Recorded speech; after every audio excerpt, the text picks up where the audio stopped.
নমস্কাৰ ডিজিটেল আসামলৈ আপোনালোক সকলোকে স্বাগতম জনাইছো আমি আলোচনা কৰি আছো সিটা 2023 ৰ বাবে আসামিজ ল্যাঙ্গুৱেজ আৰু আজিৰ এই ভিডিঅ'টিত আমি ডিসকাস কৰিম 2021 বৰ্ষত অনুষ্ঠিত হোৱা জানুৱাৰী মাহত যি অনুষ্ঠিত হৈছিল সিটা এক্সাম তাত পেপাৰ 2 ল্যাঙ্গুৱেজ 1 আমি ডিসকাস কৰিম তো যদি আপোনালোকে এতিয়াও আগৰ ভিডিঅ'সমূহ চাই সিটাত আসামিজ ল্যাঙ্গুৱেজৰ প্লেলিষ্টৰ লিংক ডেসক্ৰিপচন বক্সত দিয়া আছে তাত গৈ আপোনালোকে সকলোবোৰ ভিডিঅ চাব পাৰিব সো এইখিনিতে আপোনাক জনাব বিচাৰিছো সকলো ধৰণৰ কম্পিটিটিভ এক্সামৰ বাবে জেনাৰেল ইংলিছৰ এখন ই-বুক প্ৰস্তুত কৰা হৈছে ইয়াৰ উপৰিও লাষ্ট 9 মান্থছৰ কাৰেন্ট এফেয়াৰ্ছৰ এখন এমসিকিউ বেসড ই-বুক প্ৰস্তুত কৰা হৈছে ইয়াত আসাম নৰ্থ ইষ্ট নেশ্যনেল আৰু ইন্টাৰনেশ্যনেল সকলোবিলাক কুৱেশ্যন ইনক্লুড কৰা হৈছে আগষ্ট 2022 ৰ পৰা এপ্ৰিল 2023 লৈকে আপডেট কৰা হৈছে তো এইখনো আপোনালোকে পাৰচেজ কৰিব পাৰিব লিংক ডেসক্ৰিপচন বক্সত দিয়া আছে তো এতিয়া আৰম্ভ কৰিছো আজিৰ ভিডিঅ'টি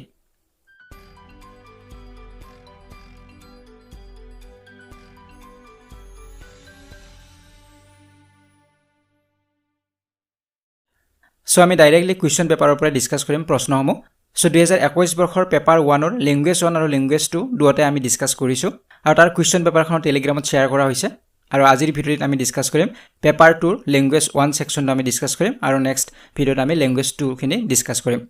সো পেপাৰ 1 আৰু পেপাৰ 2 সিলেবাস একেই হয় গতিকে পেপাৰ 1 ত আমি যেনদৰে পাইছিলো এটা গদ্যভাষী থাকে আৰু এটা পদ্যভাষী দিয়া থাকিব ইয়াৰ পৰা 15 নম্বৰৰ কুৱেশ্যন থাকে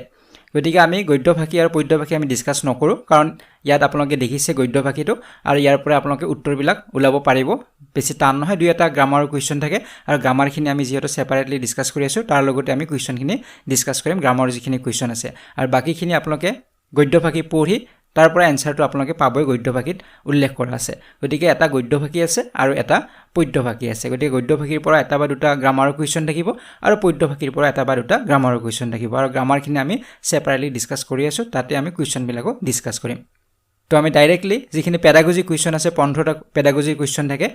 ল্যাঙ্গুৱেজ পেডাগজি তো সেইখিনি আমি ডিসকাস কৰিছো সো প্ৰথম যেটো প্ৰশ্ন ইয়াতে সুধিছে 106 নম্বৰত যে প্ৰত্যেক ভাষাৰে নিজৰ নিজৰ ব্যাকৰণ থাকে আৰু এই ব্যাকৰণ কিহৰ দ্বাৰা নিয়ন্ত্ৰিত হয় অপচনত সুধিছে নিয়মৰ দ্বাৰা নিয়ন্ত্ৰিত হয় ৰাজ্যৰ দ্বাৰা নিয়ন্ত্ৰিত হয় কেন্দ্ৰৰ দ্বাৰা নিয়ন্ত্ৰিত হয় আৰু লিপিৰ দ্বাৰা নিয়ন্ত্ৰিত হয় গতিকে প্ৰত্যেকটো ভাষাৰে নিজা নিজা ব্যাকৰণ ডেফিনেটলি আছে ইংৰাজীৰ আছে অসমীয়াৰ আছে হিন্দীৰ আছে প্ৰতিটো ভাষাৰে আছে গতিকে এই ব্যাকৰণবিলাক কিহেৰে নিয়ন্ত্ৰিত হয় একেবাৰে সহজ প্ৰশ্ন উত্তৰ হ'ব অপচন নম্বৰ 1 হ'ব নিয়মৰ দ্বাৰা নিয়ন্ত্ৰিত হয় গতিকে আমাৰ গ্ৰামাৰ নিজা নিজা ৰুলছ আছে প্ৰতিটো ভাষাৰে গতিকে সেই নিয়মৰ দ্বাৰা নিয়ন্ত্ৰণ কৰা হয় আমাৰ ভাষাটো গতিকে ভাষা এটা শুদ্ধ কেনেদৰে হ'ব বাক্য এটাৰ গাঁথনি কেনেধৰণৰ হ'ব লাগিব এইটো কোনে নিয়ন্ত্ৰণ কৰে নিয়মে নিয়ন্ত্ৰিত কৰে ৰুলছ বিলাকে নিয়ন্ত্ৰিত কৰে তো এতিয়া আছে নেক্সট কুৱেশ্যন 107 নম্বৰ কুৱেশ্যনটো লিখে ইয়াতে সুধিছে ত্ৰিভাষা সূত্ৰ অনুসৰি তৃতীয় ভাষা গতিকে ত্ৰিভাষা সূত্ৰৰ কথা ইয়াতে সুধিছে থ্ৰী ল্যাঙ্গুৱেজ ফৰ্মুলা বুলি কোৱা হয় তো ইয়াৰ ওপৰত অলৰেডি ভিডিঅ' বনোৱা আছে আপোনালোকে প্লেলিষ্টত চেক কৰিলে পাব থ্ৰী ল্যাঙ্গুৱেজ ফৰ্মুলা বা ত্ৰিভাষিক সূত্ৰ বুলি আছে সো ত্ৰিভাষা সূত্ৰ বা থ্ৰী ল্যাঙ্গুৱেজ ফৰ্মুলা হৈছে আমাৰ মাধ্যমিক স্তৰত তিনিটা ভাষাৰ শিক্ষা দিব লাগে গতিকে তিনিটা ভাষা কি হ'ব লাগে প্ৰথমটো মাতৃভাষা হ'ব লাগে বা আঞ্চলিক ভাষা হ'ব পাৰে গতিকে আমাৰ যেনে ধৰক অসমত যেটো আমাৰ প্ৰথম ভাষা হ'ব এটো অসমীয়া আমাৰ সাধাৰণতে আমাৰ স্কুলবিলাকত শিকোৱা হয় যিবিলাক আমাৰ অসমীয়া মিডিয়াম স্কুল আছে এইবিলাকত আমাৰ প্ৰথম ভাষাটো অসমীয়া শিকোৱা হয় গতিকে প্ৰথম ভাষাটো মাতৃভাষা হ'ব লাগে নাইবা আঞ্চলিক ভাষা হ'ব পাৰে তাৰ পিছত দ্বিতীয় ভাষা আহিলে দ্বিতীয় ভাষাটো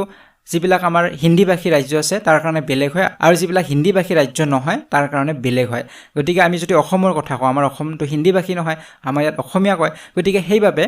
প্ৰথম ভাষাটো আমাৰ অসমীয়া হ'ব আৰু দ্বিতীয় যেটো ভাষা হেতু আমি হিন্দীও ল'ব পাৰো ইংৰাজীও ল'ব পাৰো কিন্তু যিসকল হিন্দীভাষী ৰাজ্য হয় হিন্দীভাষী ৰাজ্যত তেওঁলোকৰ প্ৰথম ভাষাই হিন্দী হ'ব গতিকে দ্বিতীয় ভাষা তেওঁলোকে হয়তো ইংৰাজী ল'ব লাগিব নাইবা যিকোনো ভাৰতীয় যিকোনো ভাষা হিন্দী ভাষাটোক বাদ দি যিকোনো বেলেগ ভাষা তেওঁলোকে দ্বিতীয় ভাষাত ল'ব পাৰিব ঠিক তেনেদৰে তৃতীয় ভাষা আহিব আমাৰ অসমৰ ক্ষেত্ৰত বা যিসকল হিন্দীভাষী ৰাজ্য নহয় তেওঁলোকৰ ক্ষেত্ৰত কি হ'ব হেতু হিন্দী হ'ব পাৰে বা ইংৰাজী হ'ব পাৰে যদি আমি দ্বিতীয় ভাষাটো ইংৰাজী শিকিছো তেনেহলে আমাৰ তৃতীয় ভাষাটো আমাৰ হিন্দী হ'ব পাৰে বা যদি আমি দ্বিতীয় ভাষাটো হিন্দী লৈছো তেনেহলে তৃতীয় ভাষাটো আমাৰ কি হ'ব পাৰে ইংৰাজী হ'ব পাৰে নাইবা দ্বিতীয় ভাষা হিচাপে অধ্যয়ন নকৰা যিকোনো আধুনিক ভাৰতীয় ভাষা হ'ব পাৰে ঠিক তেনেদৰে যিবিলাক হিন্দীভাষী ৰাজ্য আছে হিন্দীভাষী ৰাজ্যবিলাকত তেওঁলোকে ইংৰাজী ল'ব পাৰে তৃতীয় ভাষা আৰু তেওঁলোকে নাইবা দ্বিতীয় ভাষাত তেওঁলোকে যেটো ভাষা লৈছিলে হেতুক বাদ দি যিকোনো ভাৰতীয় ভাষা ল'ব পাৰে গতিকে আমাৰ প্ৰশ্নত কি সুধিছে যে ত্ৰিভাষা সূত্ৰ অনুসৰি তৃতীয় ভাষাটো কি হ'ব পাৰে তাত অপচন 4টা দিয়া হৈছে তো ইয়াৰ উত্তৰ হ'ব অপচন নম্বৰ 3 হ'ব যে হিন্দী কোৱা আৰু হিন্দী নকোৱা ৰাজ্যবোৰৰ কাৰণে বেলেগ বেলেগ হয় গতিকে তৃতীয় ভাষাটো আমি নিৰ্দিষ্টকৈ ক'ব নোৱাৰিছো এইটো হ'ব লাগিব গতিকে হিন্দী কোৱা ৰাজ্যবিলাকত বেলেগ হ'ব আৰু হিন্দী নকোৱা ৰাজ্যবিলাকত বেলেগ হ'ব সেইখিনি আমি অলৰেডি ডিসকাস কৰিলোৱে যদি তেওঁলোকে হিন্দী ভাষা কয় তেনেহ'লে তেওঁলোকৰ প্ৰথম ভাষাটোৱে হিন্দী হ'ব দ্বিতীয় ভাষাটো তেওঁলোকৰ ইংৰাজী হ'ব পাৰে আৰু তৃতীয় ভাষাটো তেওঁলোকে যিকোনো হিন্দীক বাদ দি বেলেগ ভাৰতীয় ভাষা আধুনিক ভাৰতীয় ভাষা ল'ব পাৰে ঠিক তেনেদৰে হিন্দী নকোৱা যিবিলাক ৰাজ্যত আমি যদি অসমৰ কথা কওঁ প্ৰথম ভাষাটো আমি অসমীয়া ল'ব পাৰোঁ দ্বিতীয় ভাষাটো আমি ইংৰাজী ল'ব পাৰোঁ তৃতীয় ভাষাটো আমি হিন্দী ল'ব পাৰোঁ নাইবা আমি বেলেগ ভাষা ল'ব পাৰোঁ হিন্দীৰ বাদে আমি বেলেগ ভাষা আমি ল'ব পাৰোঁ যেহেতু আমাৰ হিন্দীটো এটা নেশ্যনেল লেংগুৱেজ হয় সেইকাৰণে আমি হিন্দী লৈছোঁ কিন্তু হিন্দী নলয় বেলেগ কিবা লেংগুৱেজো ল'ব পাৰে আধুনিক ভাৰতীয় লেংগুৱেজ হ'ব লাগিব তো এতিয়া আছোঁ নেক্সট কুৱেশ্যন 108 নম্বৰলৈকে ইয়াতে সুধিছে এগৰাকী শিক্ষকে শ্ৰেণীকোঠালৈ ছোৱালীক পঢ়োৱা ছোৱালীক বচোৱা বুলি লিখা পোষ্টাৰ এখন আনি বেৰত লগাইছে আৰু ছাত্ৰ ছাত্ৰীবোৰক সেইখন মনোযোগেৰে লক্ষ্য কৰি বিষয়টোত এটা সৰু দফা লিখিবলৈ দিছে ভাষাৰ শিক্ষকগৰাকীয়ে ব্যৱহাৰ কৰা এই পোষ্টাৰখন হৈছে গতিকে নিশ্চয় প্ৰশ্নটো বুজিব পাৰিছে যে এগৰাকী ভাষাৰ শিক্ষক তেওঁ শ্ৰেণীকোঠাত গৈছে আৰু এখন পোষ্টাৰ দেখুৱাইছে আৰু পোষ্টাৰখনত কি লিখা আছিলে যে ছোৱালীক পঢ়োৱা ছোৱালীক বচোৱা গতিকে এই পোষ্টাৰখন বেৰত লগাইছে আৰু ছাত্ৰ ছাত্ৰীক কৈছে যে এইখন ভালদৰে তোমালোকে পঢ়া আৰু ইয়াৰ ওপৰত এটা সৰু দফা তোমালোকে লিখিবলৈ চেষ্টা কৰা গতিকে তেনেদৰে কৈছে এতিয়া আমাক প্ৰশ্নটো সুধিছে যে ভাষাৰ শিক্ষকগৰাকীয়ে যে ব্যৱহাৰ কৰিছে এই পোষ্টাৰখন গতিকে এই পোষ্টাৰখন বিশ্বাসযোগ্য সামগ্ৰী হয় সংহত সামগ্ৰী হয় বৈধ সামগ্ৰী নে পেলনীয়া সামগ্ৰী হয় গতিকে আমি যেতিয়া ক্লাছৰুমত কিবা এটা সামগ্ৰী ব্যৱহাৰ কৰিম ল'ৰা ছোৱালীক শিক্ষা দিয়াৰ বাবে আমি এখন ৰেফাৰেন্স বুক হওক এখন পোষ্টাৰ হওক এখন চাৰ্ট হওক এইবিলাক আমি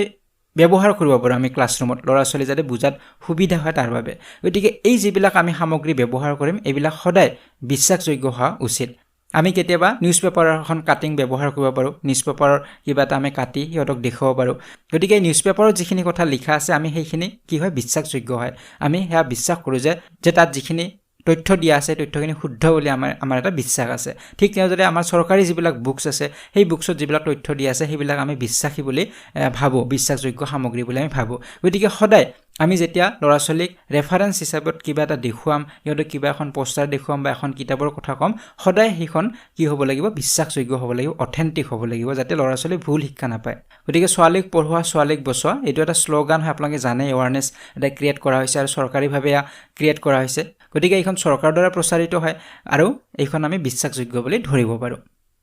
এটা আছে নেক্সট কুৱেশ্যন 109 নম্বৰলৈকে ইয়াতে সুধিছে অনৰ্গলতা ফ্লুৱেন্সিৰ অৰ্থ হৈছে অনৰ্গলতা মানে ফ্লুৱেন্সি আমি ভাষা যে ফ্লুৱেণ্টলি ক'ব পাৰোঁ তো সেই কথাটো কোৱা হৈছে যে অনৰ্গলতা বুলি ক'লে কি বুজায় আচলতে নিৰ্ভুলভাৱে লিখাটোক বুজায় ব্যাকৰণৰ নিয়মবোৰ ব্যাখ্যা কৰি ব্যৱহাৰ কৰাটো বুজায় বাক্যবোৰ শুদ্ধকৈ উচ্চাৰণ কৰাটো বুজায় নে যথোচিতভাৱে নিজৰ ভাৱ প্ৰকাশ কৰিব পৰাকৈ কোৱা পঢ়া আৰু লিখা বুজায় এতিয়া সাধাৰণতে আমাৰ ফ্লুৱেন্সি বুলি ক'লে যে তেওঁ বহুত ফ্লুৱেণ্টলি ক'ব পাৰে ডেট মিন্স কি আমাৰ এইটোৱে বুজা যায় যে নিৰ্ভুলভাৱে তেওঁ ক'ব পাৰে বা বহুত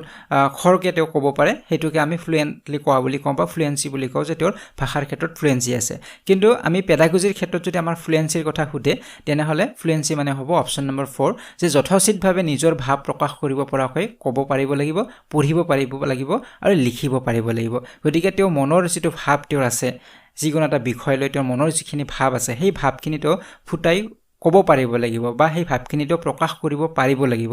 তেওঁ যেতিয়া কথা ক'ব তেতিয়া যাতে আমি তেওঁৰ মনৰ ভাৱখিনি বুজিব পাৰোঁ বা তেওঁ যেতিয়া পঢ়িব যাতে আমি মনৰ ভাৱখিনি বুজিব পাৰোঁ বা লিখিব যেতিয়া সেই লিখনিত যাতে তেওঁৰ মনৰ ভাৱখিনি প্ৰকাশ পায় সেইটোকে ফ্লুৱেন্সি বুলি কোৱা হয় অনৰ্গলতা বুলি কোৱা হয় ভাষাৰ ক্ষেত্ৰত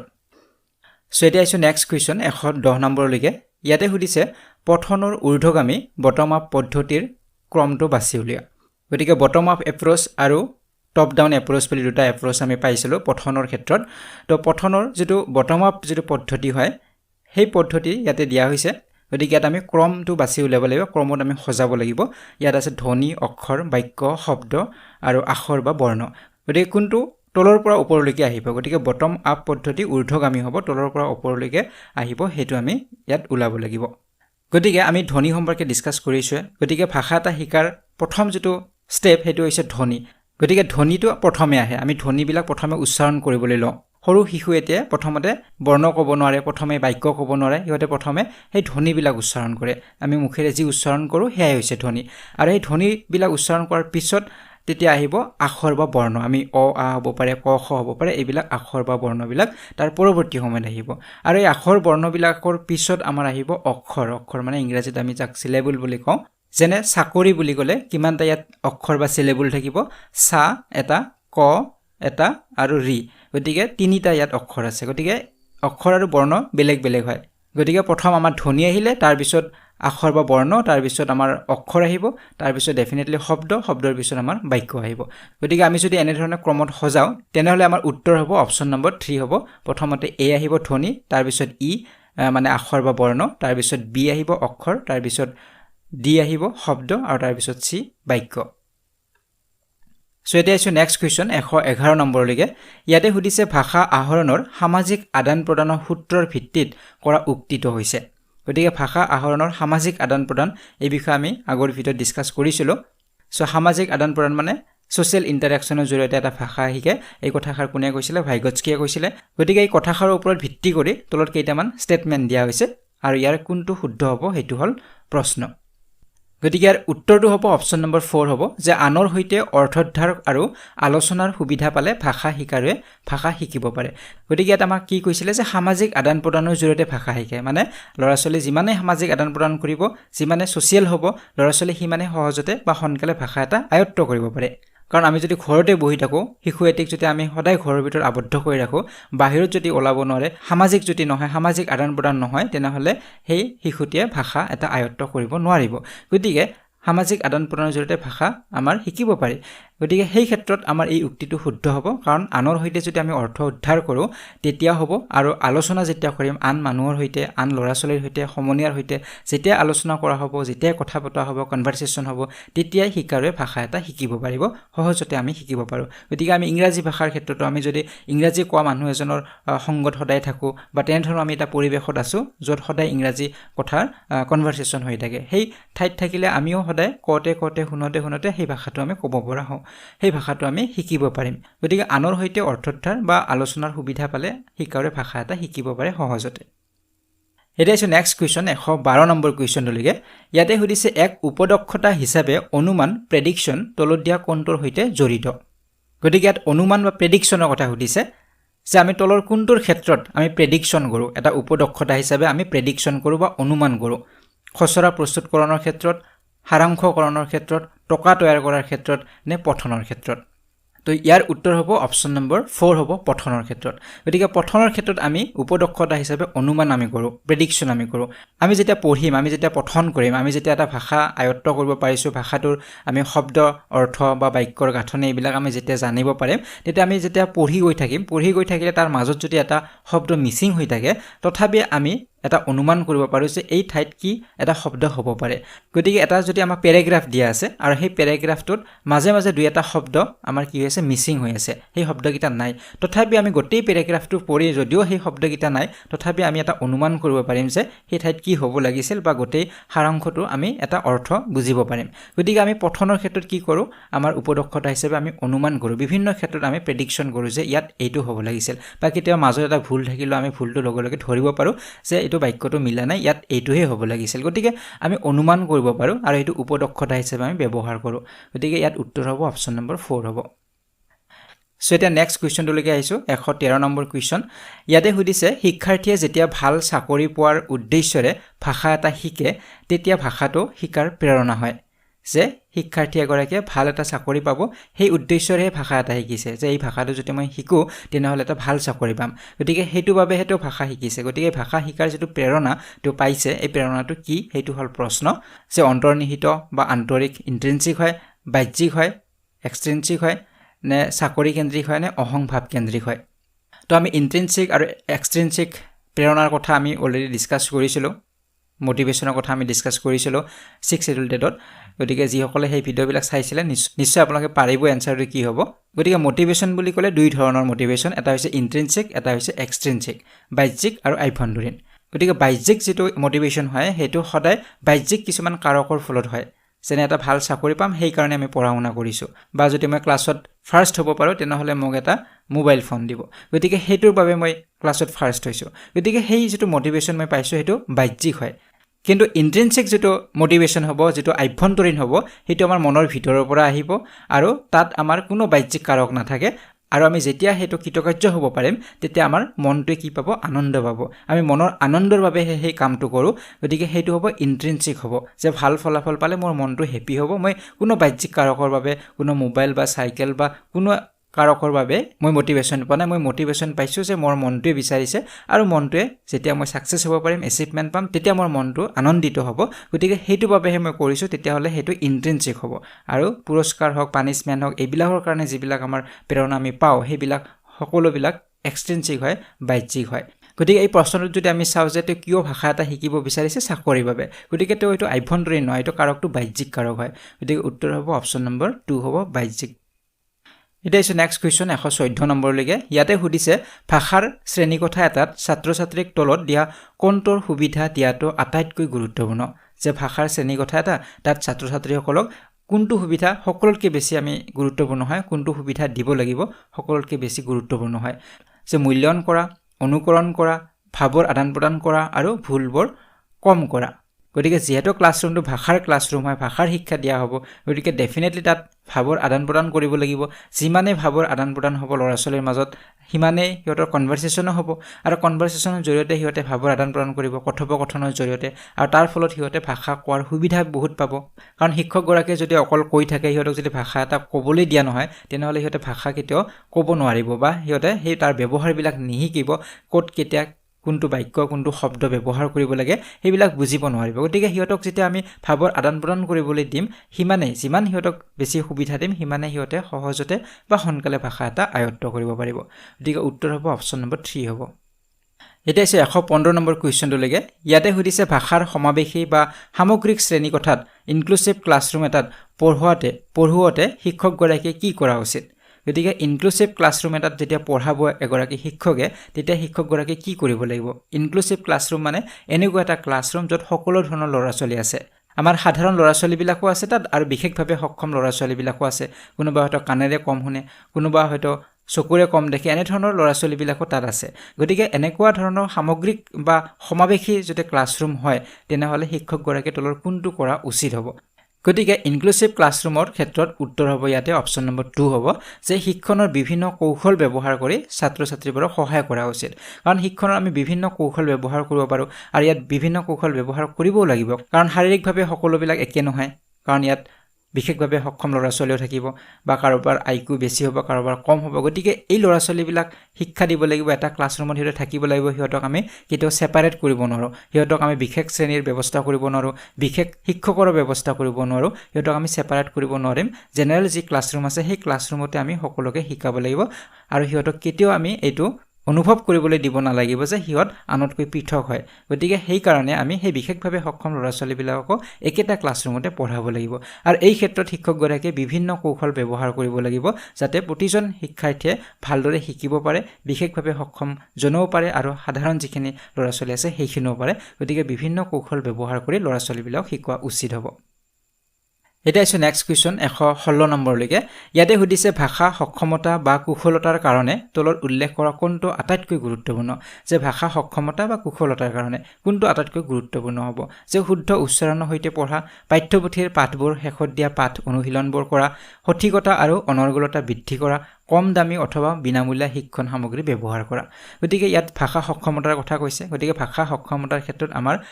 এপ্ৰোপ্ৰিয়েট এনসাৰ হ'ব ইয়াত অপচন নম্বৰ 3 সঠিকতা আৰু অনৰ্গলতা বৃদ্ধি কৰা গতিকে আমি সঠিকতাৰ ওপৰত গুৰুত্ব দিব লাগিব একুৰেচিৰ ওপৰত গুৰুত্ব দিব লাগিব আমি যি শিকিছো হেয়া যাতে একুৰেট হয় পঠন আমাৰ একুৰেট হ'ব লাগিব লিখন আমাৰ একুৰেট হ'ব লাগিব কথন আমাৰ একুৰেট হ'ব লাগিব গতিকে সঠিকভাৱে পঢ়া সঠিকভাৱে লিখাৰ ওপৰত আমি গুৰুত্ব দিব লাগিব আৰু অনৰ্গলতা বৃদ্ধি কৰিব লাগিব কওঁতে যাতে আমাৰ কত খকজা নালাগে সেইবিলাক আমি চাব লাগিব লিখতে যাতে কত খকজা নালাগে সেইবিলাক আমি চাব লাগিব গতিকে এইবিলাকৰ ওপৰত আমি আটাইতকৈ বেছি গুৰুত্ব দিব লাগিব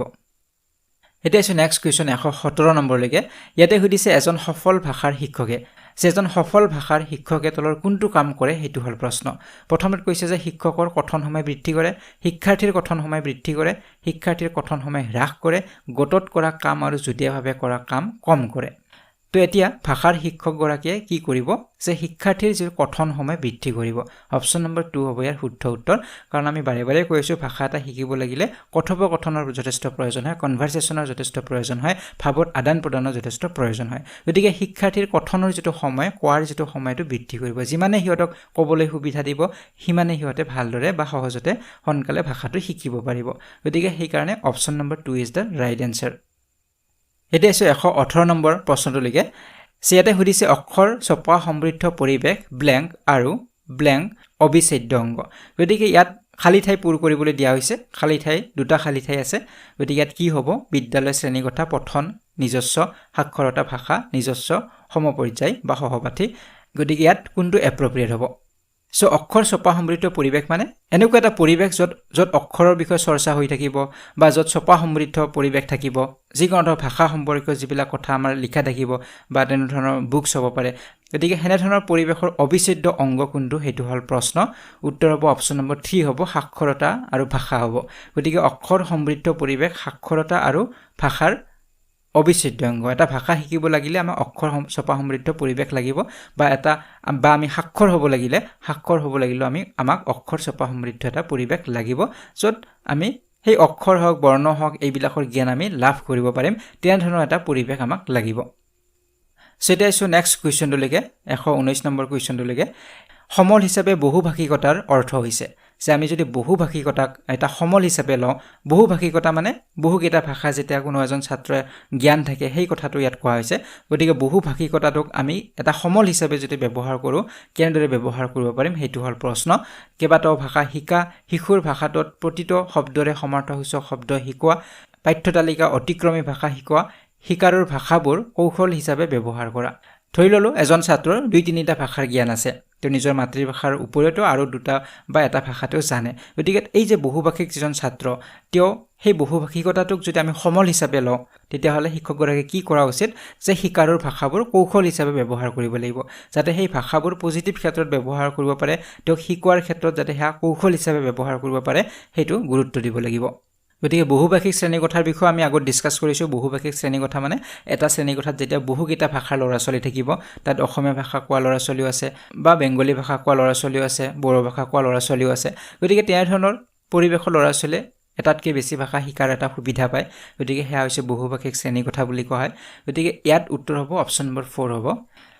তো এতিয়া আজিৰ ভিডিঅ'টিৰ শেষৰটি প্ৰশ্ন 120 নম্বৰ কোৱেশ্চনটোলৈকে তো ইয়াতে সুধিছে অংকিত নামৰ দৃষ্টি প্ৰতিবন্ধী ছাত্ৰ এজন তোমাৰ শ্ৰেণীকোঠাত আছে এগৰাকী ভাষাৰ শিক্ষক হিচাপে তুমি কি কৰিবা যে আপোনাৰ ক্লাছৰুমত এগৰাকী ছাত্ৰ আছে আৰু ছাত্ৰগৰাকী হৈছে দৃষ্টি প্ৰতিবন্ধী ছাত্ৰ গতিকে তেওঁৰ দৃষ্টিৰ ক্ষেত্ৰত তেওঁৰ সমস্যা আছে গতিকে তেনে ক্ষেত্ৰত আপুনি এগৰাকী ভাষাৰ শিক্ষক হিচাপে কি কৰা উচিত হ'ব হেতু হল প্ৰশ্ন তো ইয়াত 4টা অপচন দিয়া হৈছে আৰু ইয়াৰ যেটো শুদ্ধ উত্তৰ হ'ব হেতু হ'ব অপচন নম্বৰ 4 হ'ব যে কণ্ঠস্বৰৰ উঠানমা বা শাখাঘাত বিৰাম আদিৰ প্ৰয়োগ কৰি স্পষ্টকৈ কথা ক'বা আৰু শিক্ষণ সামগ্ৰীবোৰ স্পৰ্শ কৰি অনুভৱ কৰিবলৈ দিবা যেহেতু ছাত্ৰজন দৃষ্টি প্ৰতিবন্ধী হয় গতিকে আমি শিক্ষণ যিবিলাক সামগ্ৰী ব্যৱহাৰ কৰিম টিএলএম আমি ব্যৱহাৰ কৰিম সেইবিলাক স্পৰ্শ কৰি অনুভৱ কৰিবলৈ দিব লাগিব কাৰণ সেই টিএলএম বোৰ হিয়তে চাব নোৱাৰিব যেহেতু দৃষ্টিৰ হিয়তৰ সমস্যা আছে গতিকে টিএলএম বিলাক আমি হেতক সুই চাবলৈ দিব লাগিব সুই চাই যাতে অনুভৱ কৰিব পাৰে তেনে ধৰণৰ আমি সামগ্ৰী ব্যৱহাৰ কৰিব লাগিব তাৰ উপৰি আমি যেতিয়া কথা কম ক্লাছত আমি যেতিয়া কনভাৰসেচন হ'ব ল'ৰা-ছোৱালীৰ লগত তেতিয়া সদায় কণ্ঠস্বৰৰ উঠানমা বা শাখাঘাত বিৰাম আদিৰ প্ৰয়োগ কৰি স্পষ্টকৈ আমি কথা ক'ব লাগিব কাৰণ দৃষ্টি প্ৰতিবন্ধী ছাত্ৰ এগৰাকীয়ে সকলোবিলাক ফোকাস থাকিব শুনাৰ ওপৰত গতিকে স্পষ্টকৈ যদি শুনে শুদ্ধকৈ যদি শুনে হিয়তে তেতিয়াহে বুজিব পাৰিব কাৰণ হিয়তে চকুৰে নেদেখে চকুৰে দেখা দিয়ৰ সমস্যা আছে আৰু যিসকলে চকুৰে দেখে কানেৰেও শুনে তেওঁলোকে কানেৰে যেটো স্পষ্টকৈ শুনা নাই হিয়তে চকুৰে দেখি হেতু বুজিব পাৰিছে গতিকে আমি কেতিয়াবা অস্পষ্ট যদি হয় শিক্ষকগৰাকীৰ কোৱাতে কিন্তু হিয়তে দেখি থকা বাবে হিয়তে হেতু বুজিব পাৰে কিন্তু যিসকলে দৃষ্টিশক্তিতে সমস্যা আছে হিয়তে যেটো চাব পৰা নাই আপুনি কি দেখুৱাই আছে বা কি বুজাই আছে তো তেতিয়া আপুনি যদি স্পষ্টকৈ শব্দবিলাক উচ্চাৰণ কৰে কণ্ঠস্বৰ উঠানমা বা শাখাঘাত বা য'ত আমি ষ্ট্ৰেছ দিব লাগে তাত আমি ষ্ট্ৰেছ দি কৈছো য'ত আমি ষ্ট্ৰেছ দিব নালাগে তাত আমি দিয়া নাই বা য'ত বিৰাম আছে আমি তাত বিৰাম লৈছো গতিকে তেনে ধৰণে যদি আমি স্পষ্টকৈ আমি কওঁ তেনেহলে হিয়তে বুজাত সুবিধা হ'ব গতিকে তেনে ধৰণৰ ল'ৰা-ছোৱালী থাকিলে সদায় আমি স্পষ্টকৈ ক'বলৈ চেষ্টা কৰিব লাগে আৰু যিবিলাক শিক্ষণ সামগ্ৰী আছে সেইবিলাক আমি হিয়তক স্পৰ্শ কৰি চাব দিব লাগে তো তো পেপাৰটোৰ লেংগুৱেজ 1ৰ এইখিনি কুৱেশ্যন আছিলে গতিকে আজিৰ ভিডিঅ'টোত আমি লেংগুৱেজ 1ৰ কুৱেশ্যনখিনি ডিসকাস কৰিলোঁ ইয়াৰ পিছৰ ভিডিঅ'ত আমি লেংগুৱেজ 2ৰ কুৱেশ্যনখিনি ডিসকাস কৰিম তাৰ পিছত আপোনালোকক কুৱেশ্যন পেপাৰখন সলভ কৰি মই টেলিগ্ৰামত দি দিম তাৰ পৰা আপোনালোকে গোটেইখিনি চাব পাৰিব আৰু যিবিলাক দফা আছে বা যিবিলাক পদ্যাংশ বা গদ্যাংশ আছে সেইবিলাকো আপোনালোকে পঢ়ি চাব পাৰিব তো আজিৰ ভিডিঅ'টো ইমানেই আছিলে যদি ভিডিঅ'টো ভাল পালে লাইক আৰু শেয়াৰ কৰিব যদি চেনেলটি সাবস্ক্ৰাইব কৰা নাই তেনেহলে চেনেলটি সাবস্ক্ৰাইব কৰক আৰু কাষতে থকা বেল আইকনটো প্ৰেছ কৰি দিব so see you in the next one thank U